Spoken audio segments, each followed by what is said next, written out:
안녕하세요. 미국주시로 온 대학이 미준입니다. 3월 18일 오늘의 미국주식 뉴스를 시작합니다. 오늘도 변함없이 미국 주식 투자의 정석을 지키고 있는 미준에 오신 것을 환영합니다. 제가 어제 방송에서요. 하와이 대저택이라는 채널에 출연했다. 그리고 나서 상당히 많은 하와이 대저택의 구독자분들께서 미준 채널을 방문해주고 계신다. 이런 말씀을 드렸습니다. 그런데 어제 방송 보시고 상당히 많은 미중 구독자분들도 하와이 대저택을 방문하고 계신 것 같습니다. 제가 출연한 영상의 댓글창을 좀 읽어보고 있는데요. 상당히 많은 미중 구독자분들의 아이디가 보이더라고요. 그런데 한 가지 문제가 생겼습니다. 하와이 대저택의 댓글창에 저한테 보내는 메시지 그리고 질문을 올려주신 분들이 굉장히 많이 계시더라고요. 타 채널에 가서 이렇게 질문을 저한테 주시면 좀 곤란합니다. 앞으로는 저한테 보내는 메시지나 아니면 질문이 있으시면요. 반드시 미준 채널의 댓글창을 사용해 주시기 바랍니다. 자, 그런데 여기에 올라와 있는 질문을 하나하나 읽어보다가요. 이 질문만은 제가 방송에서 좀 답변을 드려야겠다. 이런 생각을 하게 되는 질문이 있었습니다. 나의 노래라는 아이디를 쓰시는 분이고요. 어제는 다른 주가는 다 올라갔는데 NXT만 떨어지는데 무슨 이유가 있을까요? NXT는 넥스트래커죠. 미주님 말씀이 생각나서요. 혼자 떨어진 주식은 팔아야 한다. 맞습니다. 제가 굉장히 자주 말씀드렸던 문구 중에 하나죠. 여기서 얘기하는 혼자 떨어진 주식을 팔아야 한다는 얘기가요. 한 가지 우리가 깊게 생각해 볼 부분이 있습니다. 과연 며칠 동안 떨어지는 것이 주식이 떨어지는 것인가? 그러니까 하루 이틀 떨어진다고 과연 이 주식이 떨어진다고 얘기할 수 있는가? 이 부분을 생각해야 되거든요. 제가 볼 때는 한 1, 2주 정도는요. 주식이 아무런 펀더멘탈의 문제가 없이도 떨어질 수가 있습니다. 제가 주가가 떨어지는 주식, 그러니까 다른 주식은 다 상승 추세에 있는데 혼자 모멘텀이 꺾인 주식은 팔아야 된다. 이런 말씀을 드리는 이유는 뭐냐면요. 보통은 성장주가 이렇게 떨어질 때는, 그러니까 시장이 좋을 때 혼자 떨어지는 데는요, 반드시 펀더멘탈이 꺾인 이유가 있다는 거죠. 따라서 이거는 그냥 주가의 기술적인 분석이 아니고요. 뭔가 특별한 일이 있기 때문에, 펀더멘탈이 꺾였기 때문에 이러한 영향으로 인해서 나머지 주식은 모두 상승하는데 혼자 떨어진다. 이런 말씀을 드렸던 겁니다. 자, 따라서 한 가지의 기준을 좀 설정해야 될 것 같은데요. 그러면 과연 얼마나 오랫동안 주가가 떨어져야 이 주식은 추세가 꺾였다 이렇게 생각할 수 있는지 여기에 대한 말씀을 좀 드려볼까 합니다. 자, 미존 탑 18에 와 있는데요. 그러면 과연 지금 현재 추세가 가장 좋지 않은 종목들은 어떤 이름들이 있는지 한번 살펴보시죠. 굉장히 쉬운 방법이 있는데요. 여기 보시면 라스트 프라이스랑 200일 이평선을 비교하는 분석이 나와 있습니다.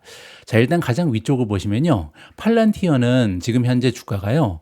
200일 이평선보다 무려 65%나 상승해 있거든요. 따라서 장기적인 추세가 전혀 꺾이지가 않은 그런 주식이죠. 그리고 그 옆에 보시면 50일 이평선에서도 0.17% 떨어져 있으니까 거의 걸쳐 있는 거죠. 따라서 단기적인 추세도 무너지지 않았습니다. 자, 두 번째를 보시면 이노데이터인데요. 63.08%나 200일 이평선보다 주가가 올라가 있고요. 50일 이평선보다는 오히려 위쪽에 위치해 있습니다. 따라서 단기적인 추세 그리고 장기적인 추세가 아직까지도 굉장히 건전하다. 이렇게 우리가 정의를 내려볼 수가 있겠죠. 자, 그리고 그 밑에 보시면 스트래티지가 나오는데요. 스트래티지는 단기적으로는 주가의 모멘텀이 꺾였죠. 하지만 장기적인 추세는 아직까지도 멀쩡하다는 것을 살펴볼 수가 있습니다. 자, 이런 식으로 장기적인 추세가 아직까지 지켜지고 있는 주식이 쭉 나와 있는데요. 자, 여기 보시면 6번째 넥스트래커가 있습니다. 그리고 넥스트래커의 현재 주가는요. 200일 이평선보다 무려 8.63%나 위쪽에 위치해 있고요. 그리고 50일 이평선보다도 3.06% 올라가 있습니다. 다시 얘기해서 지난 며칠 동안 넥스트래커 주가가 떨어졌다고 해서 추세가 꺾였다, 주가가 하락하고 있다 이렇게 얘기할 수 없다는 거죠. 오히려 넥스트래커는요. 지금 미존 탑픽에서 유일하게 200일 이평선 그리고 50일 이평선 이상으로 주가가 형성된 몇 되지 않는 종목 중에 하나다. 따라서 굉장히 좋은 모멘텀을 가진 주식이 넥스트래커다. 이렇게 이해하는 것이 맞습니다. 자, 그러면 반대로 지금 현재 굉장히 추세가 좋지 않은 이런 종목들도 한번 봐야겠죠. 자, 여기 보시면 가장 위쪽에 테슬라가 있습니다. 테슬라는요, 지금 현재 50일 이평선보다도 31%나 떨어져 있고요. 더더욱 중요한 것은 200일 이평선에 비해서도 주가가 무려 15.89% 하락했습니다. 따라서 장기적인 모멘텀이 완전히 꺾여 있는 그런 주식 중에 하나가 테슬라다. 이렇게 볼 수가 있는 거죠. 자, 두 번째를 보시면 엔비디아도 마찬가지입니다. 엔비디아 주가도 50일 이평선보다 7% 이상 떨어져 있고요. 200일 이평선보다도 6.37% 떨어져 있죠. 자, 그런데 엔비디아 같은 경우는요, 최근에 일주일 동안 주가 흐름이 굉장히 좋았습니다. 따라서 바닥을 찍고 올라가고 있는 것이 아닌가 이렇게 기대를 하고 있는 거고요. 더더욱 중요한 것은 이번 주에 굉장히 중요한 컨퍼런스가 마련돼 있죠. 따라서 이 컨퍼런스를 계기로 삼아서 추세가 꺾이지 않을지 이러한 기대감이 팽배하고 있다. 이렇게 보시면 됩니다. 그 밖에도 지금 현재 알파벳의 모멘텀도 꺾여 있고요. B2 그리고 TSMC, 아마존 등이 가장 좋지 않은 추세를 보이고 있다라고 정리가 가능할 것 같습니다. 자, 이렇게 소중한 질문을 미주온 채널은 아니지만 하와이 데저택에 남겨주신 나의 노래 7080님께 감사의 말씀을 드립니다. 저도 7080 노래 참 좋아하는데요. 좋은 아이디를 쓰시는 것 같습니다. 자, 그러면 3월 18일 준비된 오늘의 미국 주식 뉴스 바로 시작합니다. 오늘도 미국 증시 시황부터 정리하도록 하겠습니다. 가장 먼저 S&P 500 맵을 보시면요. 어제는 대부분의 종목이 녹색을 기록하고 있습니다. 한 가지 안타까운 부분은 메가테크 기업 중에는 떨어진 종목이 더 많았거든요. 하지만 위안으로 삼을 수 있는 부분은 테슬라를 제외하고 대부분의 하락폭이 굉장히 적었다. 아마존은 1.1%, 구글은 0.6, 메타가 0.4, 그리고 엔비디아가 1.7% 떨어지면서 소폭으로 하락했기 때문에 3대 지수 모두 그나마 플러스를 보일 수 있었습니다. 다우존스는 플러스 0.85%로 가장 좋았고요. S&P 500이 플러스 0.64, 그리고 테크주들이 많이 포진되어 있는 나스닥은 0.31% 올라가면서 마감이 됐습니다. 그리고 한 가지 더 굉장히 고무적인 부분은요. 나스닥 같은 경우는 마이너스로 시작을 했거든요. 하지만 막판에 힘을 내면서 플러스로 전환했다는 점이 긍정적인 신호로 발견이 됩니다. 그리고 굉장히 긍정적인 부분이 하나 더 있는데요. 사실 어제는 주가가 떨어질 만한 뉴스가 하나 있었습니다. 제가 어제 방송에서 강조했던 리테일 세일즈 리포트가 발표가 됐는데요. 생각보다 실망스러운 결과가 보고가 됐거든요. 한번 살펴보시죠. 자, 여기 보시면요. 2월 달에 리테일 세일즈가 전달에 비해서 0.2% 성장했는데요. 문제는 시장에서는 플러스 0.6을 기대하고 있었습니다. 따라서 컨센서스에 비해서 현저히 떨어지는 굉장히 좀 기대에 어긋나는 리테일 세일즈 결과다. 이렇게 볼 수가 있죠. 자, 그럼에도 불구하고 시장은 오히려 3대 지수 모두 상승했잖아요. 제가 볼 때는 두 가지 정도의 이유가 있습니다. 첫 번째 이유는요. 여기 나와 있는 컨트롤 그룹입니다. 컨트롤 그룹은 뭐냐면요. 음식 서비스라든지 자동차 딜러, 건축 자재 상점, 주유소를 제외하고 다시 한번 계산한 리테일 세일즈 결과다. 이렇게 보면 되는데요. 이게 왜 중요하냐면 GDP의 상당히 많은 부분을 차지하는 것이 컨트롤 그룹입니다. 자, 여기 보시면요. 1.0이 보고가 됐는데 시장의 전망치는 0.4밖에 되지 않았거든요. 따라서 시장의 전망치에 비해서 현저히 높은 세일즈 결과를 만들어내면서 안도의 한숨을 쉴 수 있었다. 이렇게 볼 수가 있겠죠. 자, 그리고 한 가지 더. 제가 어제 방송에서 말씀드린 것처럼 지난주에 발표됐던 CPI 그리고 PPI 상승률이 굉장히 낮았습니다. 그 얘기는요. 인플레이션에 대한 우려가 상당히 낮게 형성이 되어 있는 거죠. 따라서 만약에 경제가 굉장히 많은 곤란에 빠지게 되면요. 연준이 개입할 수 있는 여지가 많이 남아 있다는 겁니다. 자, 인플레이션이 잠잠해지는 상황에서는 경기가 만약에 둔화된다면 연준이 우리를 위해서 드디어 연준 풋을 발휘할 것이다. 이렇게 우리가 기대감을 높여볼 수가 있는 거죠. 자, 이러한 이유로 인해서 어제는 실망스러운 리테일 세일즈 리포트가 발표됐음에도 불구하고 미국 증시가 상승 추세를 이틀 연속으로 지켜냈다. 이렇게 마무리를 해드리겠습니다. 자, 어제는 500대 기업 중에 떨어진 종목이 별로 없었죠. 따라서 시장의 폭은 굉장히 넓어졌습니다. 보시는 것처럼 하루 전에 32였는데 37.37까지 올라갔습니다. 물론 아직까지 500대 기업 중에 37%만 상승 추세를 만들어내고 있기 때문에 아직까지는 하락 추세에 있는 종목이 훨씬 더 많습니다. 하지만 그럼에도 불구하고 불과 며칠 전만 해도 이게 25 정도까지 떨어졌었거든요. 따라서 서서히 마켓 폭이 넓어지면서 긍정적인 추세가 발견되고 있다. 이렇게 해석이 가능합니다. 다음에는 우리가 변동성 지수라고 부르는 빅스인데요. 빅스는 20.5까지 떨어졌습니다. 불과 며칠 전에 30을 육박했었잖아요. 따라서 공포감이 조금씩 하락하고 있다. 이 부분도 긍정적으로 해석이 가능하겠죠. 자, 다음에는 Fear and Greed 인덱스인데요. 공포 탐욕 지수 역시도 23까지 상승했습니다. 아직까지는 극적인 공포감에 휩싸여 있지만 조금만 더 상황이 나아지면 드디어 한 단계 올라가서 공포 단계로 상승된다. 이렇게 보시면 되겠죠. 하지만 아직은 23, 굉장히 낮은 수준이라는 것을 기억할 필요는 있습니다. 다음은 미준 탑픽의 성적입니다. 어제는 넥스트래커가 3.59% 올라가면서 가장 추세가 좋았는데요. 그럴 만한 이유 하나가 있었습니다. 어제는 RBC라는 투자기관에서 넥스트래커 주식을 드디어 매수 등급을 부여하면서 커버를 시작했거든요. 잠깐만 보여드리죠. 아웃퍼폼, 즉 매수 등급을 부여하면서 $55의 목표 주가를 제시했습니다. 그 얘기는요, 현재 주가에서도 20%의 상승 여력이 남아있다. 이렇게 긍정적으로 해석이 가능한 거죠. 그 밖에도 최근에 넥스트래커 관련해서 목표 주가 그리고 등급을 조정한 기관들이 꽤 있습니다. 예를 들어서 구겐하임 같은 경우는 넥스트래커의 효율적인 비용 관리 그리고 개선된 마진 덕분에 목표 주가를 $50에서 $62까지 상향 조정했고요. 매수 등급을 유지했습니다. 그리고 미주호 같은 경우도 회사의 강력한 매출 그리고 총 마진의 실적을 근거로 목표 주가를 $51로 상향 조정했다. 그 밖에 BMO 캐피탈 마켓 역시도 목표 주가를 $50로 상향 조정했고요. 실적에 대한 전망치 역시도 올렸습니다. 마지막으로 뱅크 오브 아메리카 증권 같은 경우도 목표 주가를 $53로 상향 조정하면서 매수 등급을 유지했다. 이렇게 정리가 가능합니다. 현재 넥스트라 같은 경우는 펀더멘탈이 굉장히 강력합니다. 스트롱 바이를 받고 있고요. 5점 만점에 4.88.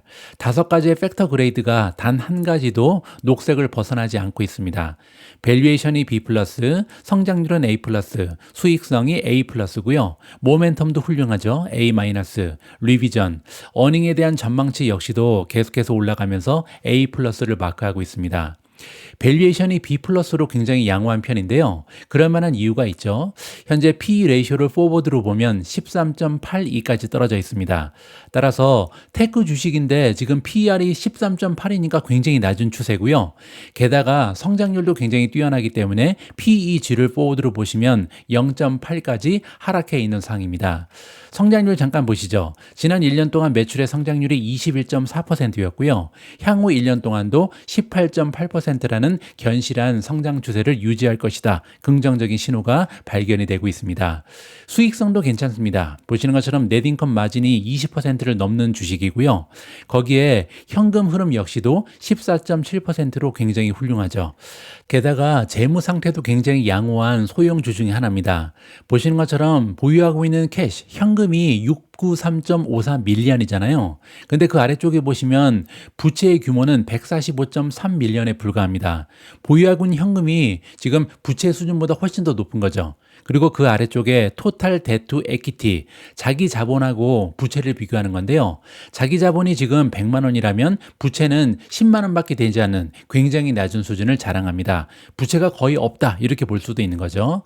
그리고 현재 주식에 대한 어닝의 전망이 계속해서 올라가고 있습니다.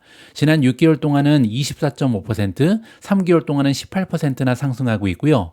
2026년에 대한 어닝 전망 역시도 6개월 동안 12.6%, 3개월 동안 14% 올라가면서 꾸준하게 어닝에 대한 전망치가 급상승하는 좋은 추세를 만들어내고 있다. 이렇게 보시면 되겠죠. 게다가 넥스트래커는 주식의 모멘텀도 굉장히 강력합니다. 26가지의 모멘텀 지표 중에 단 한 가지도 매도를 주장하지 않고 있고요. 9가지는 중립, 그리고 17가지의 지표가 매수를 주장할 정도로 굉장히 강력하다. 이렇게 이해가 가능합니다. 1년 주가 차트도 보겠습니다. 보시는 것처럼 상승 채널을 만들어내고 있죠. 자, 이 얘기는요. 지금 현재 굉장히 많은 폭으로 조정을 받는 이러한 현상에도 불구하고 넥스트래커는 끄떡없이 상승 추세를 이어나가고 있다. 굉장히 드문 현상이 발견되고 있습니다. 자, 미준 탑픽의 성적 계속해서 살펴보겠습니다. 두 번째로 우버가 1.65% 올라갔고요. 그 밖에도 비스트라가 플러스 1.47, 팔란티어 플러스 1.29, TSMC 플러스 1.23, 탈렌 에너지가 1.01% 상승했습니다. 마지막으로 셀레스티카가 플러스 0.2% 플러스로 마감이 됐고요. 나머지 종목은 마이너스를 보이는데요. B2가 0.39% 하락했고요. 메타가 마이너스 0.44, 브로드컴 마이너스 0.53, 비트코인이 0.5% 떨어지면서 82,890에 가 있습니다. 알파벳이 마이너스 0.73, 스트래티지 마이너스 1.08, 아마존 마이너스 1.12, 엔비디아 마이너스 1.76, 크레도 테크놀로지 마이너스 4.33, 이노데이터가 4.67% 떨어졌고요. 마지막으로 테슬라가 4.79% 떨어지면서 가장 좋지 않았습니다. 자, 여기서 테슬라 같은 경우는요, 지금 시간의 거래에서도 1.46% 추가적으로 하락하고 있는데요. 좋지 않은 악재 하나가 또 한 번 발표가 됐습니다. 이 기사의 제목을 보시면요. BYD가 단 5분 만에 전기차를 충전할 수 있는 배터리 시스템을 공개했다. 엄청난 호재를 발표했거든요. 따라서 BYD의 주가는 계속해서 상승하고 있고요. 반면에 경쟁 기업인 테슬라의 주가는 떨어질 수밖에 없었다. 이렇게 보시면 됩니다. BYD의 새로운 배터리 그리고 충전 시스템은요. 새로운 한 L 세단을 대상으로 진행된 테스트에서 단 5분 안에 470km, 즉 292마일의 주행거리를 제공할 수 있었다라고 이번에 회장이 직접 밝혔습니다.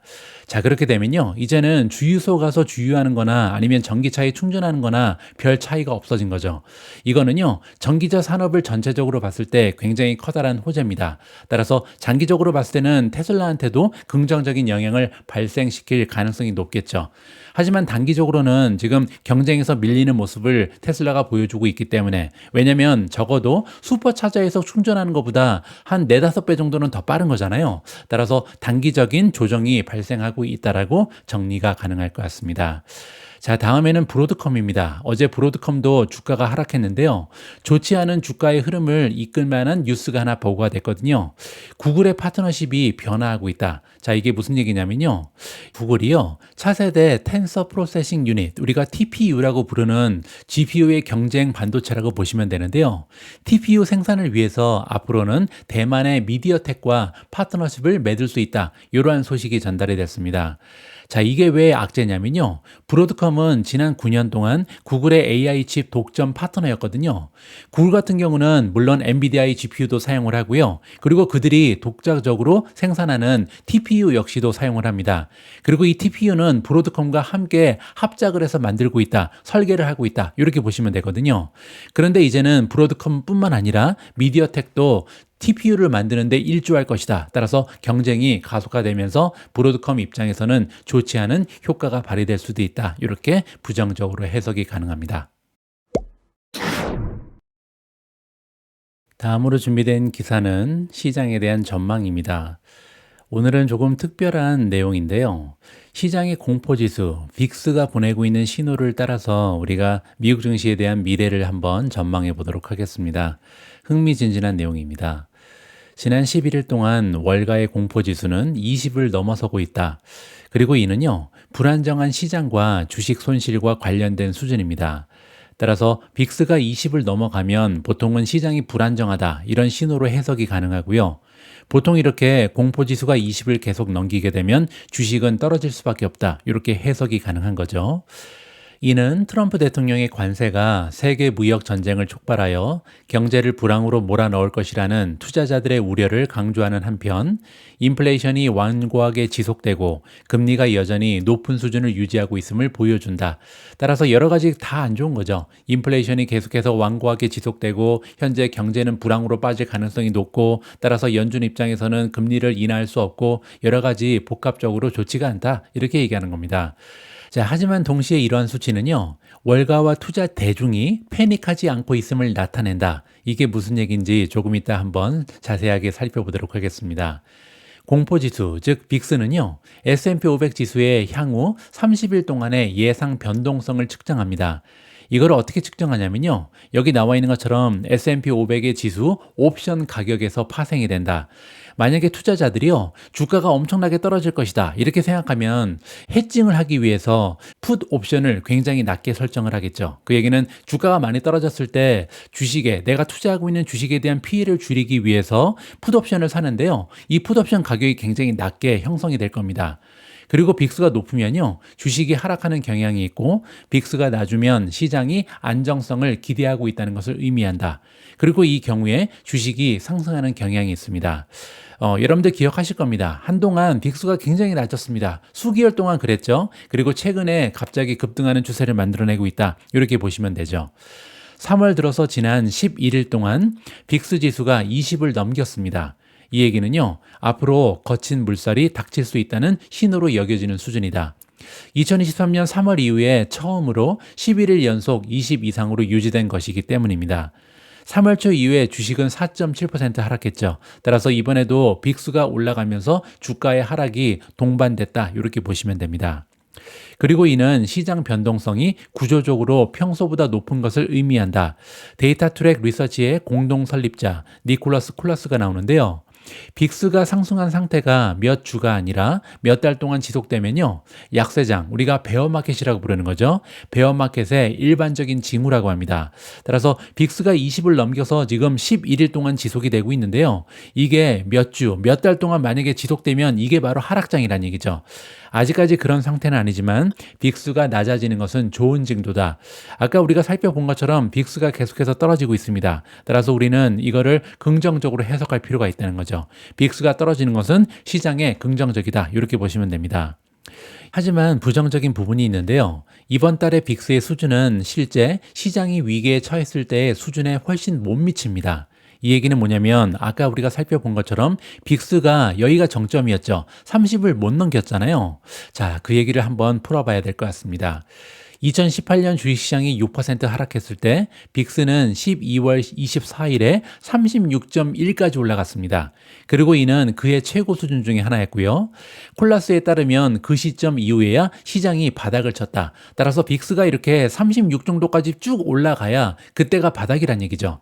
그리고 나서 S&P 500은요, 2019년에 29%나 상승했습니다. 따라서 빅스가 이렇게 35, 36까지 올라가고 나면 그 다음에는 드디어 바닥을 찍고 주가가 상승하는 경향이 있다는 것을 다시 한번 2018년 말부터 2019년까지 우리가 주가의 흐름을 보면서 살펴볼 수가 있는 거죠.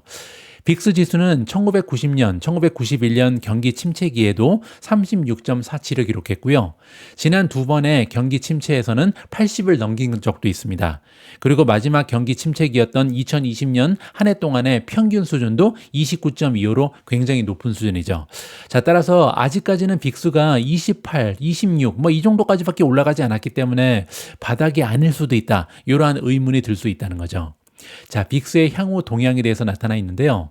일단은 낙관론자들은요, 과거의 데이터를 통해서 위안을 얻을 수 있다. 이 얘기는 뭐냐면 지난 5년 동안 빅스 지수가 20 이상으로 마감된 이후에 다시 20 이하로 마감될 때까지 평균 13.8일이 걸렸습니다.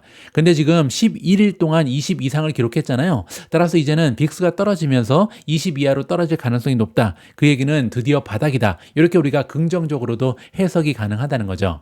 자, 하지만 일부 전략가들은요, 빅스가 다시 상승할 것으로 예상하고 있고요.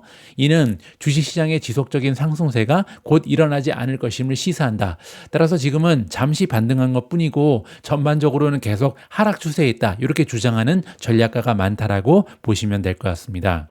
자, 여기에 그 이유가 설명되고 있는데요. 주식 변동성 지수 빅스는 급격히 상승했지만 아직까지는 극단적이지 않다. 왜냐하면 28을 뚫지 못했잖아요. 한 35, 36까지 올라갔어야 되는데 그러지 못했다는 거죠. 그리고 또 한 가지, 빅스의 내재 변동성 프리미엄은 평균 수준이다. 이 얘기가 뭐냐면요, 아까 말씀드린 것처럼 주가가 큰 폭으로 떨어질 거다, 이렇게 대부분의 투자자가 예상을 하게 되면요, 풋 옵션이 인기가 굉장히 많겠죠. 그렇게 인기가 올라가면 프리미엄은 올라가잖아요. 근데 지금은 이 프리미엄이 평균 수준이라는 거죠. 패닉이 발생하지 않았다, 이렇게 우리가 이해해 볼 수가 있습니다. 따라서 빅스도 그렇고 내재 변동성 프리미엄도 그렇고 더 상승할 여지가 있고요. 이는 체계적인 전략 포지션에 압력을 가할 것이다 라고 이해가 가능합니다. 도이치뱅크의 수석 전략가 빈키 차다의 의견이었고요. 자, 이번에는 울프 리서치입니다. 우리가 보기에는 4월 2일 상호 관세 마감 기한이 명확한 해답을 제공하지 못하면서 관세 수준에 대한 명확성이 더해질 때까지 시장의 단기 추세는 여전히 하락세를 유지할 것으로 보인다. 울프 리서치의 크리스 세네크의 의견이고요. 자, 그에 따르면 빅스 지수를 인용하면서 빅스 지수가 급등했지만 진정한 항복은 보지 못했다. 이렇게 얘기하고 있습니다. 여러분, 제가 진정한 항복이란 말 여러 번에 걸쳐서 설명드렸는데요. 영어로 캐피출레이션이라고 부르죠. 캐피출레이션은 주식의 광범위한 매각을 의미하고요.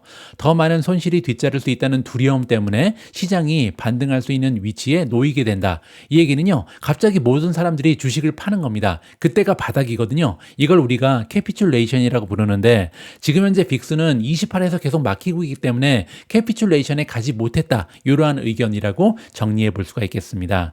자, 이번에는 제 생각으로 마무리를 해드리도록 하겠습니다. 빅스 지수가 이번 조정 기간 동안 30을 넘어서지 못한 것은요, 저 역시도 부정적이라고 생각을 합니다. 왜냐하면 진정한 시장의 항복 신호, 즉 캐피출레이션이 아직까지도 나타나지 않았다는 의미로 해석이 가능하기 때문이죠. 자, 하지만 이런 말씀을 좀 드리고 싶은데요. 이번 미국 증시의 급락이 왜 일어났나, 이걸 살펴보면요, 정치적인 요인이 크게 작용하고 있습니다. 다시 얘기해서 민주당 지지자들은 무조건적인 매도를 했다. 그것 때문에 굉장히 빠른 시간에 주가가 S&P 기준으로 10%씩 급락했잖아요. 따라서 이 정치적인 색깔 때문에 주식을 쉽게 던지는 사람이 많았다는 거죠. 자, 그런데 같은 이유로 반대로 생각해 보면요, 정치적인 요인으로 인해서 완전한 캐피출레이션이 나타나지 않을 가능성도 존재합니다. 자, 이 얘기는 뭐냐면, 예를 들어서 트럼프 지지자들은요, 정상적인 주식 매도 패턴을 따르지 않을 가능성이 있다는 거죠. 그 얘기는 조금 더 끈질기게 보유 주식을 지킬 가능성이 존재합니다. 아까 말씀드린 것처럼 주가가 전례 없이 너무나 빨리 떨어진 이유는 민주당을 지지하는 사람들은 굉장히 빠르게 주식을 매도해 버렸습니다. 그것 때문에 너무나 빠르게 10% 이상 주가가 떨어졌죠. 자, 그런데 지금부터는요, 더 이상 팔릴 물량이 없는 상태에서 여기서 이제 주가가 더 떨어지기 위해서는 미국 국민 중에 반을 이루고 있는 트럼프 지지자들도 주식을 팔아야 되잖아요. 근데 트럼프 지지자들은 생각보다 끈질기게 주식을 지키고 있을 가능성이 높다는 거죠. 따라서 우리가 기다리고 있는 완전한 캐피툴레이션은 아마 발생하지 않을 가능성도 있다. 이렇게 우리가 기대를 해볼 수가 있다는 거죠. 자, 그리고 또 한 가지, 최근 며칠간 트럼프 대통령이 굉장히 조용합니다. 그것 때문에 지난주 금요일부터 지금 계속해서 주가가 올라간 거죠. 중국, 유럽, 캐나다, 멕시코 정상들과 주고받던 설전 역시도 멈춰있는 상황이거든요. 어떻게 보면 굉장히 조용한데 이게 긍정적인 신호가 될 수도 있을 것 같습니다. 왜냐하면 4월 2일 상호관세 시행을 앞두고요, 이들 국가들과 어떠한 물밑 협상이 진행되는 것이 아닌지, 왜냐하면 안 그러면 계속 설전이 있을 텐데 그게 없잖아요. 그 얘기는 뭔가 협상이 진행되고 있기 때문에 말이 멈췄다, 이렇게까지 우리가 좀 예상을 해볼 수가 있겠습니다. 자, 물론 관세 관련된 호재가 없이 4월 2일 상호 관세가 실제로 적용되면요, 그때는 진정한 의미의 캐피툴레이션이 나타나면서 추가적인 폭락이 가능하다. 왜냐하면 그때가 되면요, 아마도 트럼프 지지자들도 좀 지쳐서 주식을 던질 가능성이 생길 수도 있다는 것이 저희 개인적인 생각입니다. 오늘 마지막으로 준비된 기사는요, 매그니피센트 7 관련된 기사 내용인데요. 여러분들 잘 알고 계신 것처럼 매그 7 종목이 일제히 급락했습니다. 하지만 이 중에서 지금 사야 하는 4종목을 알려주고 있는 기사다. 그리고 이제 어떠한 논리를 가지고 이 4종목을 추천하는지 직접 한번 읽어보시죠. 자, 이번 기사는 굉장히 깁니다. 그래서 제가 읽어드리기에는 좀 한계가 있고요. 저의 목소리를 닮은 미준 AI를 통해서 이번 기사 자세히 살펴보시기 바랍니다. 오늘 방송은 여기까지입니다. 오늘 방송도 마지막까지 함께해 주신 모든 분들께 진심을 담아 감사의 말씀을 드립니다. 우리 모두가 미국 주식 투자로 은퇴하는 그날까지 다 함께 화이팅입니다. 행복한 하루 되세요. 감사합니다.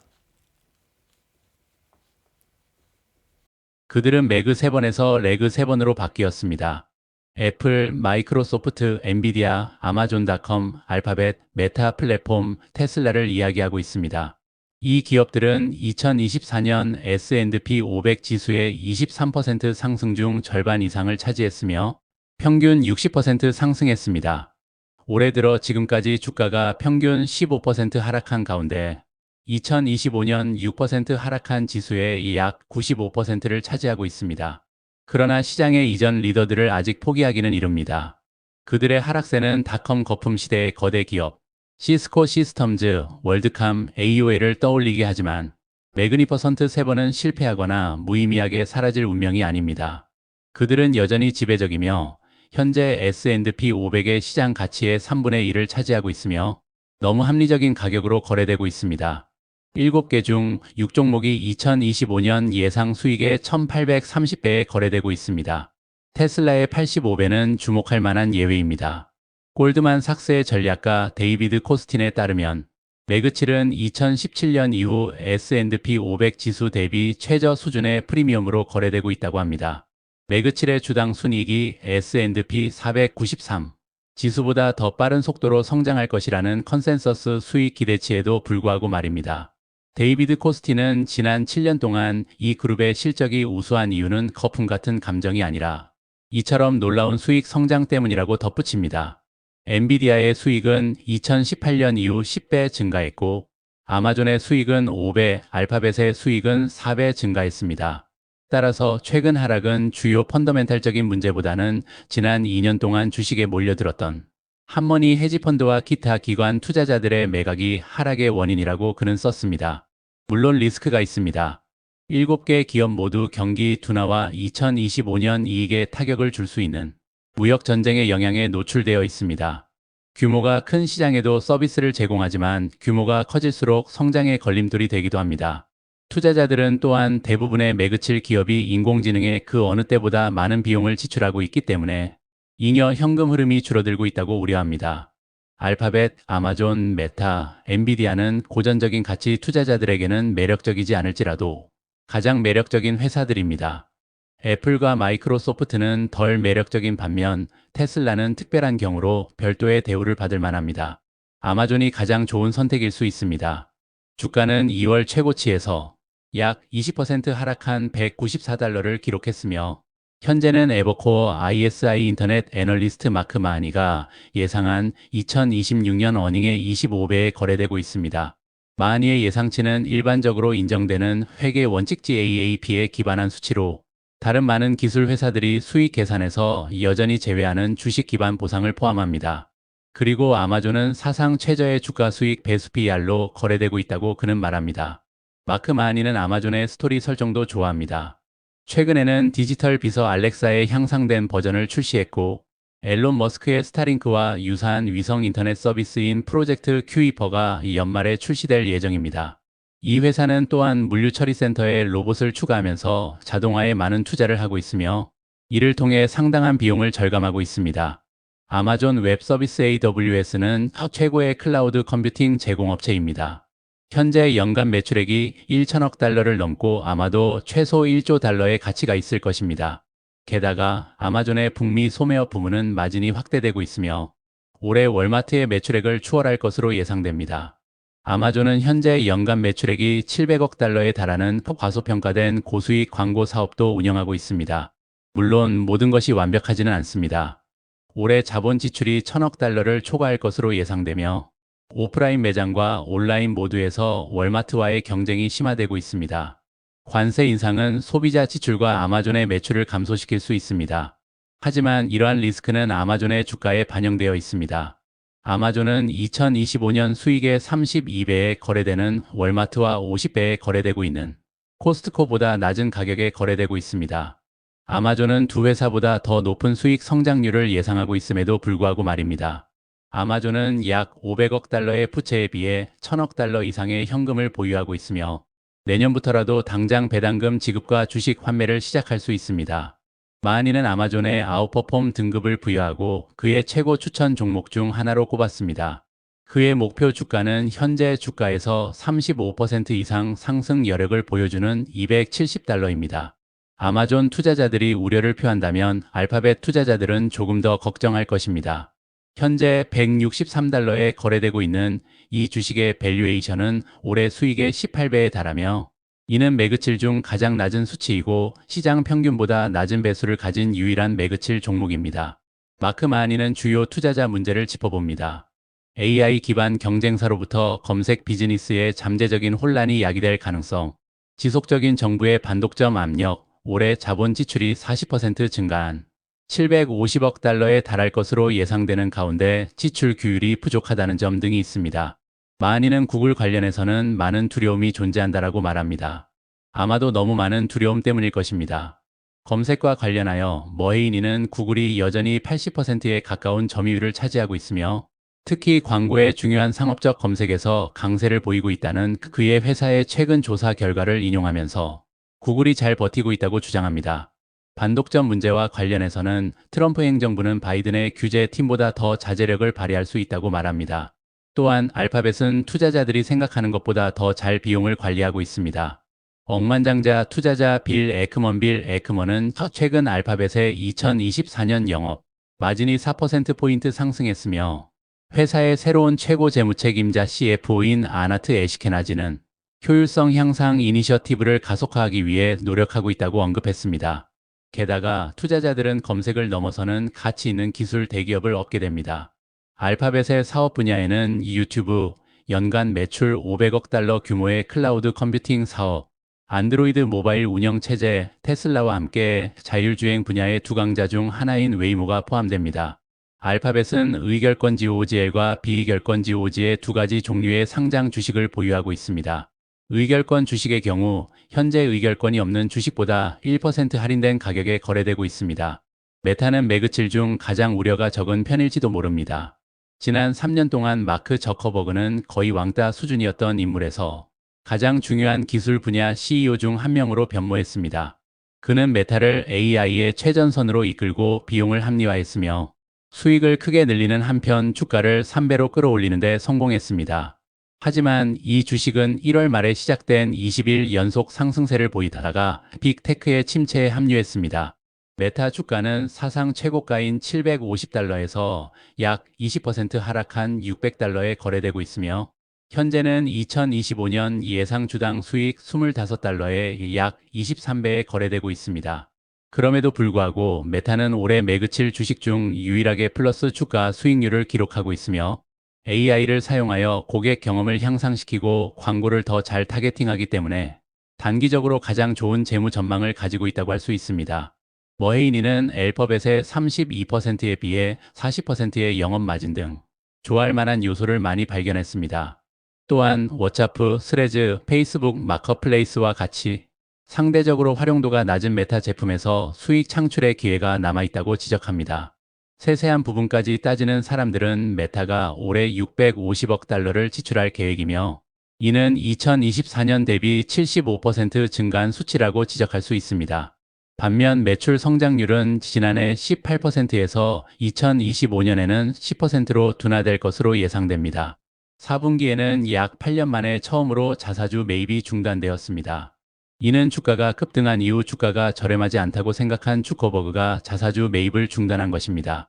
작년에 거의 180억 달러, 즉 주당 약 6달러의 손실을 기록한 메타의 메타버스 사업인 리얼리티 랩을 축소하기로 결정한다면 지출에 대한 우려는 완화될 수 있습니다. 하지만 메타의 주가는 하락 이후 더 이상 과대평가된 것으로 보이지 않습니다.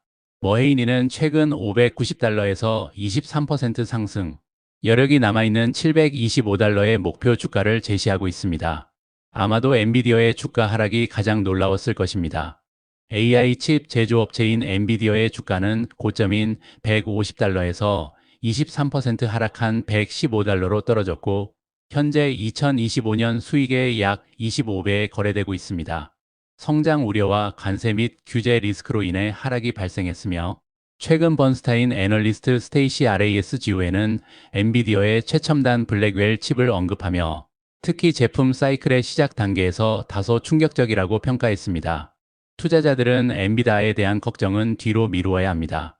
베런스의 기술 칼럼니스트이자 엔비디아 전문가인 태 김은 엔비디아가 최근 증가하는 AI 수요를 고려할 때 블랙웰의 성공적인 출시와 이미지, 비디오, 오디오를 처리할 수 있는 에이전트, 추론 기능, 멀티모달 모델 등의 혁신을 통해 앞으로 강력한 분기 실적을 거둘 것이라고 썼습니다. 엔비디아의 밸류에이션도 10년 만에 최저 수준에 근접했습니다. 스테이시 라스코는 투자자들은 역사적으로 25배 이하로 엔비디아 주식을 매수하는 것은 좋은 결과를 만들어냈다라고 썼습니다. AI 거래가 끝났다는 우려는 우리에게 조금 이르다고 생각한다. 그는 이 주식에 대해 아웃퍼폼 등급을 매기고 목표 주가를 185달러로 책정했는데 이는 목요일 종가보다 60% 상승한 가격입니다.